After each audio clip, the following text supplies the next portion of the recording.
Bom dia a todos. Estamos iniciando mesmo, nós estamos lá embaixo, né, na escada de Jacó, na escada evolutiva, mas a gente se esforça todos os dias. Nós estamos travando aquele bom combate, como Paulo de Tarso nos convida, porque esse combate que Paulo fala é de nós, conosco mesmo, né? É com a gente, aquela luta interna para a gente vencer as nossas más inclinações. Então, todo dia é uma luta para que a gente possa escolher sempre a melhor parte, que é o tema da manhã, a melhor parte. E hoje a gente vai fazer algumas reflexões sobre as preocupações de Marta, sobre as ocupações de Maria, sobre como está a nossa vida, o nosso dia a dia, como que estão as nossas escolhas diárias, o que nós estamos escolhendo para a nossa vida. E também uma coisa só é necessária. E qual coisa é essa que é necessária para a nossa vida?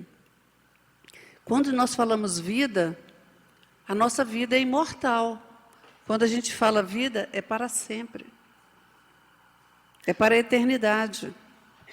Porque a partir do momento que nós somos criados, nós nos tornamos imortais.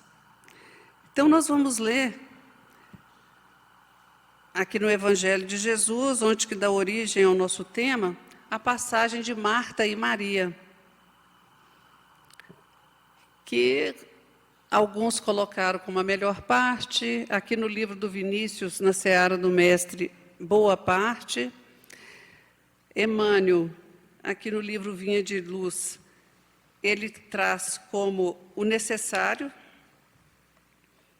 Então, nós vamos começar a entender essa escolha e por que nós distraímos tanto no caminho. Está lá no Evangelho de Lucas, essa passagem, capítulo 10, do versículo 38 a 42. E aconteceu que, indo Jesus de caminho, entrou numa aldeia, hospedando-se ali, em casa de certa mulher chamada Marta.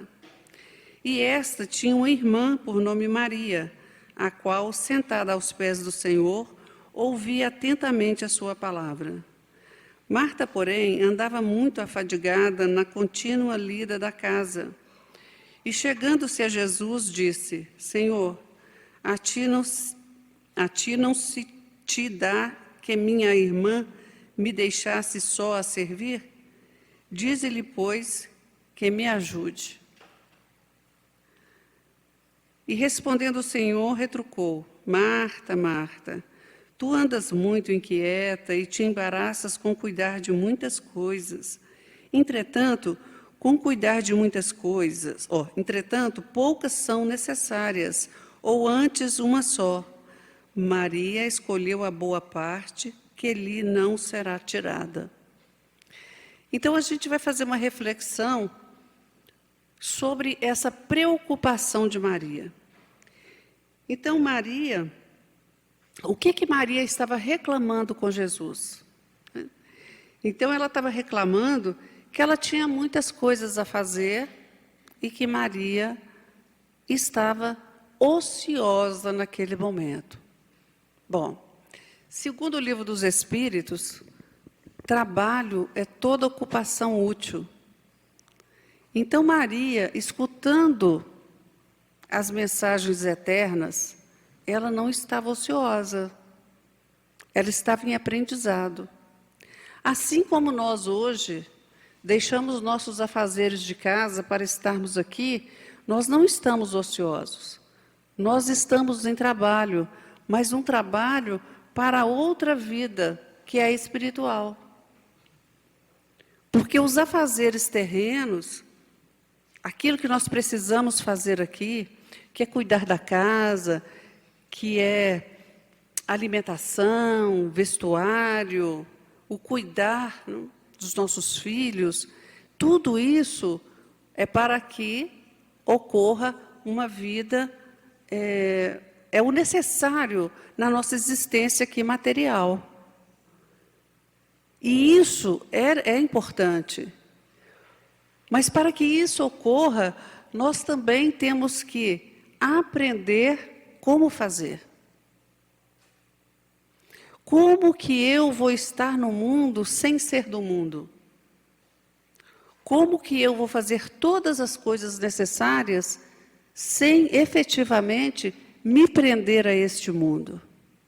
Então nós vamos ver a própria história de Jesus, de Maria, de José, que eles vieram, estiveram aqui no mundo e fizeram todas as coisas necessárias para cumprir a tarefa deles no mundo. Maria engravidou, Maria teve Jesus, criou Jesus, Jesus trabalhou na carpintaria com José, José ensinou o seu ofício a Jesus, e olha que Jesus já devia saber tudo, né? Ele podia impor as mãos assim, manipular qualquer móvel.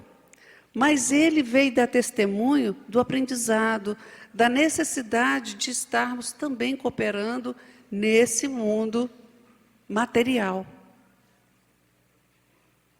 Mas em nenhum momento eles priorizaram a matéria, a vida material, em favor da espiritual. Em outra passagem evangélica, Jesus fala: não andeis preocupados pelo dia de amanhã. Jesus não queria dizer que para não sermos prudentes, para não provisionarmos para o dia de amanhã.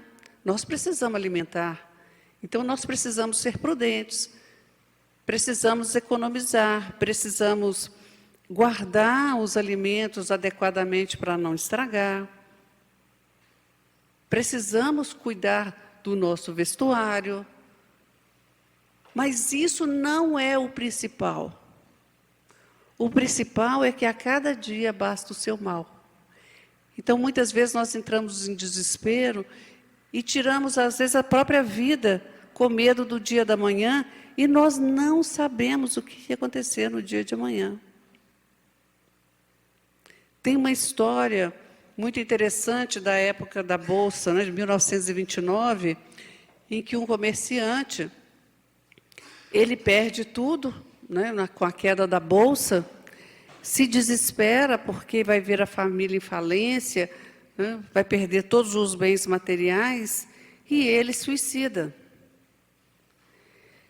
E quando ele se desperta no plano espiritual, que ele é acolhido, que ele, algum tempo depois, ele quer ter notícia da família que ele deixou para trás. E qual a grande decepção dele, pelo ato dele, é que uma semana depois teve uma reviravolta, e ele era dono de uma empresa de tecidos, e os filhos conseguiram vender tudo aquilo, todas as peças, conseguindo quitar todas as dívidas, resolver todos os problemas. Uma semana depois. Uma semana que ele não teve paciência. Então, nós preocupamos muito, ao invés de nos ocuparmos. A nossa mente, ela tem que estar ocupada e não pré-ocupada. Jacira, mas isso é difícil, lógico que é. É um treinamento que nós vamos fazendo a partir de tudo que nós vamos aprendendo. Então, nós vamos estudando. Hoje, a doutrina espírita nos dá um cabedal de ensinamentos através da literatura, principalmente as obras de André Luiz, onde nós temos estudos magníficos mostrando a importância que tem de perseverarmos até o fim, para que sejamos salvos. Mas quem que vai nos salvar? Nós mesmos. E essa preocupação excessiva que nós temos com tudo e com todos, ela nos distrai. Então, na verdade, quando Jesus fala de Marta, não é que ela tem que deixar a casa suja. Mas nós temos que ter o tempo para tudo, como o apóstolo Paulo nos diz. Nós temos tempo, nós, quando criamos uma rotina dentro de casa, uma organização, nós começamos a planejar a nossa vida para que dê tempo para tudo. Aí nós temos aquela síndrome da como é que fala? Procrastinação. Né? A língua embola às vezes, né? O que é deixar tudo para cima da hora, tudo, né? A gente vai deixando próximo para fazer, aí fica difícil. Então, nós vamos trabalhar nos organizando para que nós tenhamos tempo para tudo, inclusive para que nós não deixemos a melhor parte de fora. E nesse mundo material é o que nós mais fazemos. Eu não fui ao centro porque eu não tive tempo, eu tive que cuidar da minha casa, eu tive que fazer o jantar, eu tive que fazer isso, eu tive que fazer aquilo. Onde eu vou tirar forças, onde eu vou aprender a lidar com os problemas diários do lar? É numa reunião pública, quando eu vou ouvir o Evangelho de Jesus. E nós que falamos também, é importante que a gente sempre ouça a mensagem dos outros companheiros. Quando nós estamos aqui, nós sempre estamos atentos e falamos, olha, né, não tinha pensado dessa forma. E nós vamos nos enchendo de aprendizado, de oportunidades, de pontos de vistas diferentes. E vamos ocupando a nossa mente com coisas boas. Jesus, né, aí ele vai falar que Maria escolheu a parte que não lhe será tirada. Imaginemos nós, estando num momento de aprendizado, e nós vamos nos distrair com outras coisas. Então, quando nós estamos num estudo, que a gente fique ali aquele tempo. Jesus não ficava o dia inteiro na casa de Marta. Jesus não morava ali. Ele passou um tempo e ele estava ensinando. Então, Maria para o que ela está fazendo e prioriza o conhecimento das coisas eternas. Nós estamos fazendo isso? Nós priorizamos os ensinos daquilo que nós vamos levar conosco, das únicas coisas que nós vamos levar são as virtudes adquiridas, os conhecimentos adquiridos. São todas essas conquistas morais ou, né, amorais que nós temos no mundo, é que nós vamos levar conosco. Quando a gente desencarna, nós somos o mesmo espírito, o mesmo. Inclusive com a mesma aparência física. Do perispírito, ele vai ter a mesma aparência física. Vamos levar conosco a nossa mente, os nossos sentimentos, não muda. O que pode mudar de uma hora para outra é o arrependimento de não termos escolhido a melhor parte. É o que acontece muitas vezes conosco, né, que somos pais, que quando a gente vê os filhos, né, mais velhos, fala, poxa, eu poderia, né, ter escolhido a melhor parte quando meus filhos eram crianças. Eu poderia ter feito isso, mas isso já passou. Nós vamos ter oportunidade em outras vidas de fazer isso, de aconselhar nossos filhos quando eles tiverem filhos, de quando nós formos avós, de podermos trazer essa educação, né, para os nossos netos, ajudar na educação, não passar a mão, né, na cabeça dos netos, deseducando, mas ajudar na educação da forma que nós gostaríamos de ter feito com os nossos filhos. Eu brinco com meu filho, eu falo com ele assim, pode deixar. Quando você tiver filho, deixa que eu educo. Do mesmo jeito que você queria que eu te educasse, você vai passar longe dos meus netos. Você vai passar longe dos meus filhos. Mas, não é brincadeira à parte, é lógico que nós somos responsáveis por todos aqueles que vêm à nossa, né, o nosso convívio. Então, se eu não fiz o ideal quando meus filhos eram pequenos, que eu possa ajudar meus filhos. A minha função não é de pais dos netos, né, de mãe dos netos, mas enquanto ajudantes, né, se necessário, da gente poder orientar da melhor forma. O que passou, eu não consigo mais, como diz Chico, não consigo mais passar uma borracha, apagar. Mas eu posso recomeçar e fazer diferente. Aí, o Vinícius, desse livro aqui, que a gente vai estar se baseando no estudo, né, está se baseando na Seara do Mestre, ele vem fazer vários questionamentos para nós. Né? Um deste, ele fala que o homem, ele consegue, através do trabalho, um avanço tecnológico muito, sem dimensões para o nosso entendimento, né, de quem não entende nada de tecnologia. Hoje, as pessoas podem mudar até, né, o movimento dos lábios e colocar a nossa voz falando outras coisas. Olha onde que chegou. Perigo, né? Então, por isso que nós temos que estar evangelizado, até para não julgar ninguém, enquanto a gente não souber que é verdade. Olha só, a que ponto nós chegamos. Nós chegamos no estudo de células-troncos, nós vamos ter, muito em breve, recomposição de membros do corpo. Hoje nós já conseguimos, né, através da medula óssea, do câncer, né, de sangue, né, da medula óssea, fazer um transplante.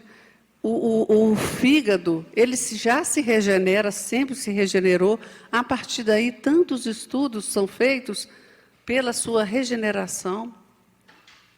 Então, nós vamos tendo vários estudos, né, o homem se preparando para ir a Marte, já mandou, né, tecnologia para estudar ali o ambiente de Marte. Andamos pelas galáxias, né, através de telescópios, de sondas, mas o homem ainda não aprendeu a tratar bem o seu irmão que está do seu lado.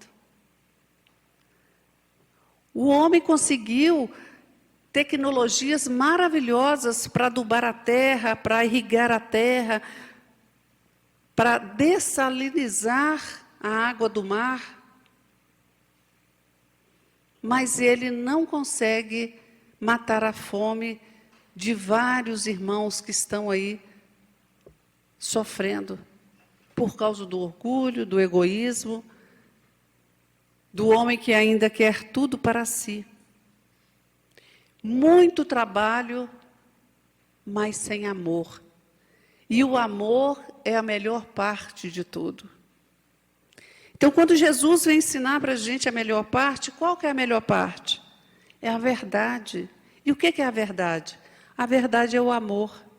É a lei suprema do universo. É o que Deus enviou, Jesus, um Espírito puro, para vir como evangelho vivo, exemplificar todas as suas leis. E naquele momento que que Maria ajoelha a teus pés, senta ali e fica totalmente ligada naquilo que é bom, Jesus percebe que Maria estava além de todos os amores terrestres. Maria estava com aquele amor fraternal, o amor que Jesus nos convida. Aquele amor atemporal. Ela entendia tudo aquilo que Jesus estava explicando, tudo aquilo que Jesus estava ensinando. Enquanto Marta ainda se preocupava. A sua mente era uma mulher trabalhadora. Ela considerava Jesus como um hóspede. Mas Maria tinha uma outra visão de Jesus. Era uma oportunidade única de aprendizado ele não estaria ali a todo momento, e ele ensinava um amor transcendental, um amor para todo sempre, um amor atemporal, como tudo que Jesus ensinava. Então, Jesus não fazia apologia à preguiça, ao desânimo. É que há tempo para tudo. Há tempo para chorar, há tempo para sorrir, há tempo para plantar, há tempo para colher, há tempo para trabalhar e há tempo para ouvir, há tempo para o descanso. E enquanto nós descansamos o corpo físico, nós ainda trabalhamos, podemos ser úteis, mas o trabalho que eleva o espírito. Precisamos sim ter disciplina, precisamos trabalhar, precisamos viver do suor do nosso rosto,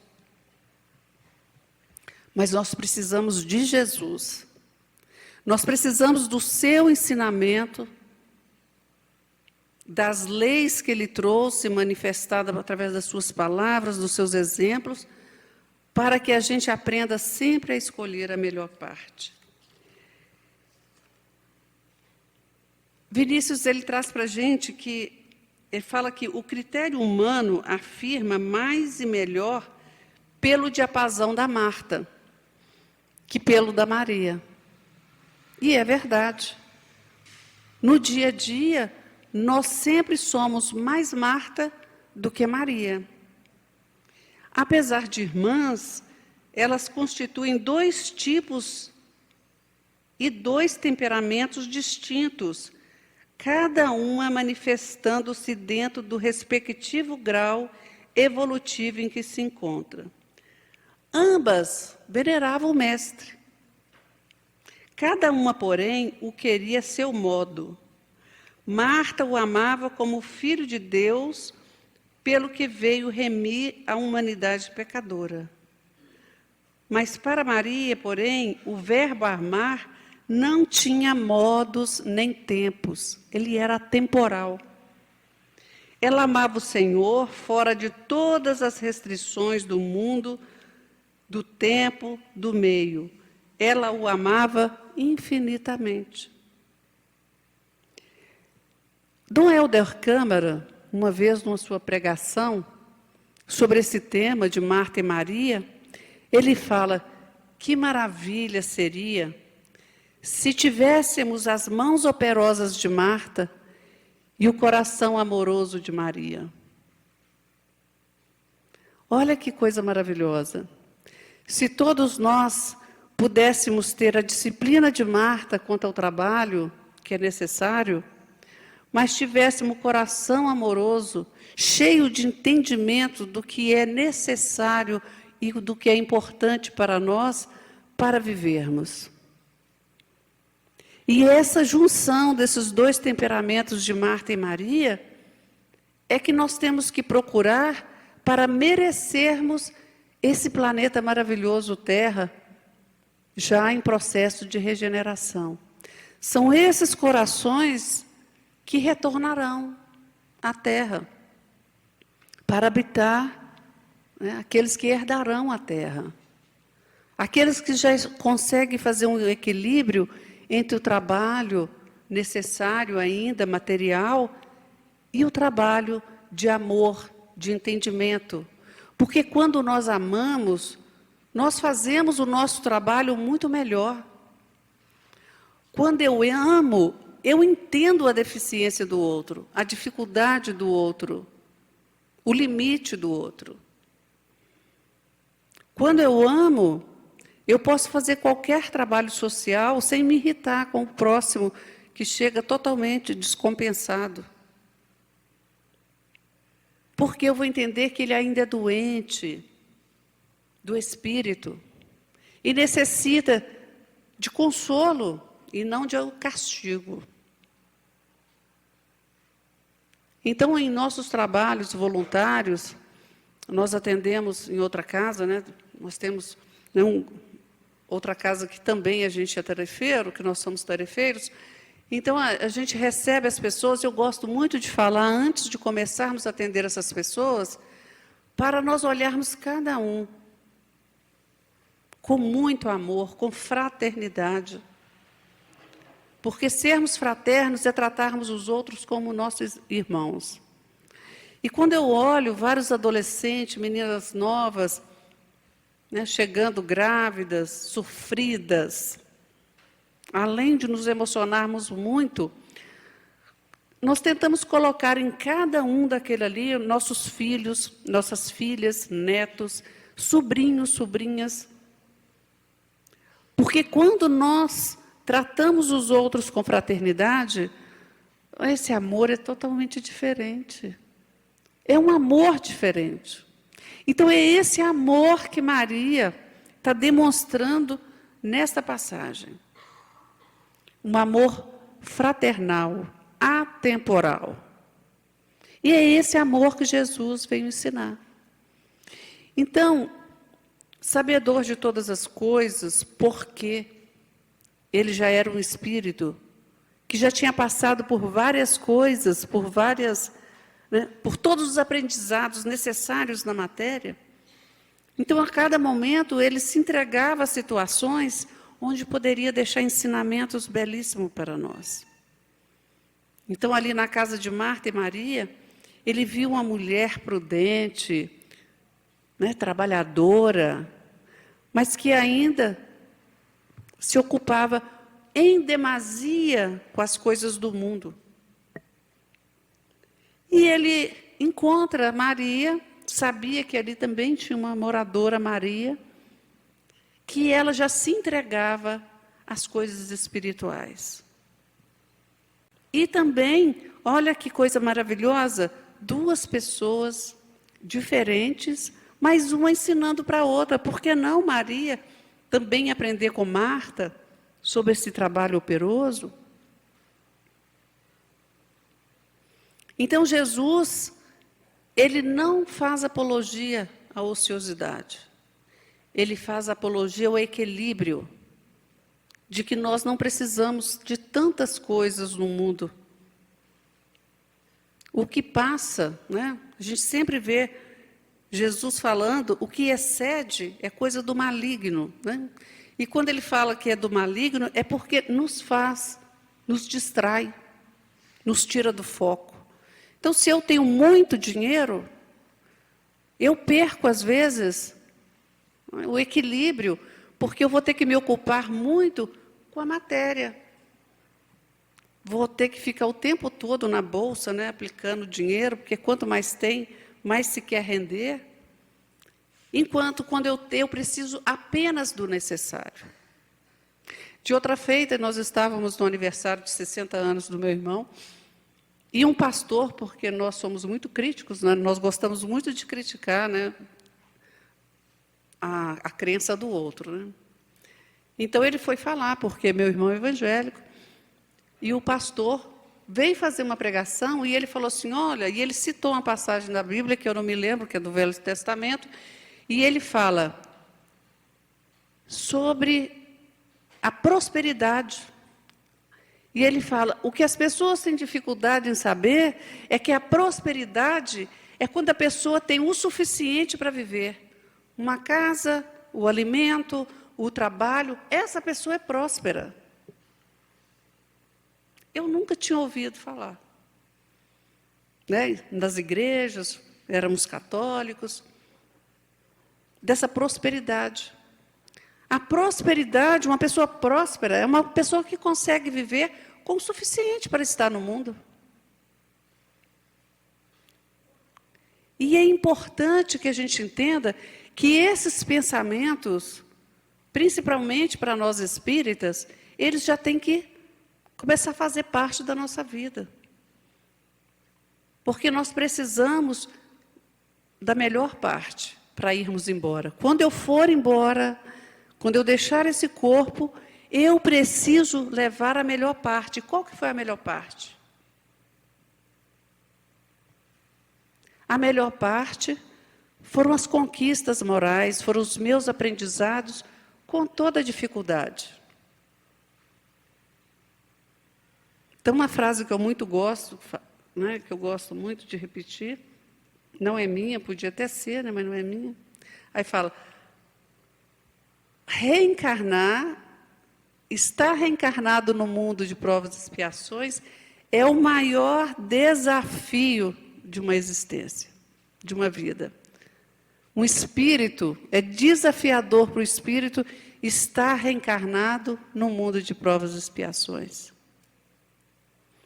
Mas quando nós começamos a fazer as melhores escolhas, nós conseguimos passar por esses desafios com sabedoria, acreditando que a nossa vida é a vida do espírito, no plano espiritual. No Livro dos Espíritos, Kardec pergunta se nós poderíamos existir sem o plano material. Os espíritos, sim, porque a verdadeira vida é a vida do espírito. Tanto é que os mundos acabam. Os mundos, o planeta Terra vai chegar num ponto que ele vai, né, se dissipar e todas as suas partes, né, os seus átomos, as suas moléculas, tudo, né, a sua constituição será jogada novamente no universo para se fazer novos mundos, para serem reaproveitados. Mas o espírito não, o mundo espiritual não acaba. Aí ele continua falando aqui desse amor, né, fraterno, diferente de Maria. E ele era simplesmente amor. Amor incondicional, amor irrestrito, amor isento de convenções, amor sem qualificativo, porque incompreensível e, portanto, indefinível pela linguagem dos homens. Então, nós vamos entender, às vezes, em algumas lições, André Luiz falando, este espírito de escola nos falou, mas não tem palavras na linguagem humana para eu escrever para vocês. Então, este amor também, na nossa mente ainda, nós não entendemos este amor. E eu gosto sempre de repetir, toda vez que eu estou falando, eu sempre lembro de uma música do Padre Fábio de Mello, que eu acho que é a psicografia, né? Que ele estava mediunizado quando ele escreveu, e ele fala, uma música que chama Humano Demais, e ele fala, como entender o amor de Jesus, se todas as pessoas que ele pegava pela mão, eu não as quero ao meu lado. Então, até hoje, nós temos dificuldades de lidar com as pessoas, não as queremos, tem muita gente que a gente não quer perto de nós, né? Às vezes até parentes, né? Pessoas, né, do nosso próprio sangue. Então, Jesus, do lado dele estavam os doentes, as pessoas que mais precisavam, ele acolhia.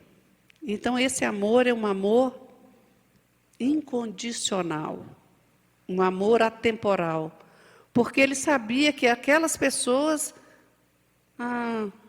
um dia ia ser um Cristo como ele. E ele não tinha inveja disso, não tinha ciúme, não era egoísta. E ele pegava pela mão tranquilamente. E ele não tinha medo da morte, porque a morte não existe. Nós somos espíritos imortais. Tanto que ele veio dar esse testemunho de uma morte cruel, violenta, porque ele sabia. Gente, amanhã eu estarei contigo. E se manifesta, fala, que essa é a verdadeira vida, a do Espírito. Então ele fala, aprendamos, pois, com Maria, a escolher a boa parte que não nos será tirada, isto é, aquela parte que transportaremos conosco do túmulo. Vamos tirar essa roupa, essa vestimenta, vamos colocar no armário chamado caixão, né? Na gaveta chamada caixão, do armário chamado túmulo. Vamos deixar lá, não vamos levar conosco. Será isso um sonho, uma ilusão? Não importa. Lembremos-nos de que há sonhos que se convertem em realidades futuras e há realidades presentes que se transformam posteriormente em sonhos e mesmo em pesadelos. Então, meus irmãos, o nosso convite para todos nós, inclusive, é um convite que eu sempre faço a mim, que nós possamos refletir sobre tudo que nós estudamos, que nós escutamos, para reter a melhor parte. E que em todo o processo nós possamos modificar, né, um convite que Emmanuel nos chama também nesse livro maravilhoso aqui, uma lição que chama Caridade Essencial. E ele nos convida a transformarmos os nossos pensamentos, modificar os nossos pensamentos, sintonizar os nossos pensamentos no que é sagrado, no que é melhor. Consequentemente, isso vai mudar o nosso sentimento. Mudando o nosso sentimento, nós vamos mudar o nosso falar. Nós vamos ser pessoas mais agradáveis, gentis, generosas no falar. E isso materializará nas nossas ações. Ações dignas, ações no bem, porque vamos estar pensando no bem, sentindo no bem, falando no bem e assim agindo no bem. Que tenhamos uma excelente quarta-feira, uma excelente semana e que possamos sermos prudentes como Marta, mas que saibamos amar como Maria. Obrigada a todos e uma excelente semana. Muito obrigada pela oportunidade.